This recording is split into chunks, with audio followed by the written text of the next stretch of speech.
কোনো একটা ফিল্ম সেটা প্রোপাগান্ডা কিনা সেটা নিয়ে বামেদের অবশ্যই বক্তব্য থাকতে পারে। কেরালা ফাইলসে কেরালার আসল গল্প দেখানো হয়নি, সেটা নিয়ে আমি আমার মত বলতেই পারি। তারপর সিনেমাটা যে চলেনি রদ্দি মার্কা সিনেমা, সেটা তো আমার দায় না, আমাদের দায় নয়। আর একই রকম ভাবে কাশ্মীর ফাইলসে যে মিথ্যেগুলো বলা হয়েছে, এই ধরনের সিনেমা বানানোটা যে আসলে বিজেপির প্রোপাগান্ডা সেটা তো আমরা জানি। এই প্রোপাগান্ডা যে তৃণমূলের রাজ্যে করেনি তাও তো নয়।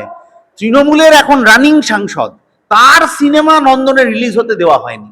অনিক দত্তের ছবি যাতে পশ্চিমবাংলার কোথাও হল না পায় তৃণমূলের নেতারা নির্দেশ দিয়েছিলেন। কথা উঠলেই তারা হচ্ছে যে বাম আমলের একটা ঘটনায় চলে যান। বাম আমলে যে ঘটনার কথা তারা বলেন, ওই দিন ওই সন্ধেবেলার ওই বন্ধ হয়ে যাওয়ার পরের দিনই রাজ্যের মুখ্যমন্ত্রী বুদ্ধদেব ভট্টাচার্য ওই নাটকের পরিচালককে ফোন করে কথা বলে আবার ওই নাটক ওখানে দেখানোর ব্যবস্থা করেছিলেন। গত 13 বছরে আপনি তৃণমূলকে, বিজেপিকে এইরকম ক্ষমা প্রার্থনা করতে, কথা বলতে, আবার ওই ব্যবস্থা করিতে দেখবেন। এই সৌজন্য বুদ্ধদেব ভট্টাচার্য ছাড়া, বামপন্থীরা ছাড়া আর কে কোথায় দেখাতে পেরেছে?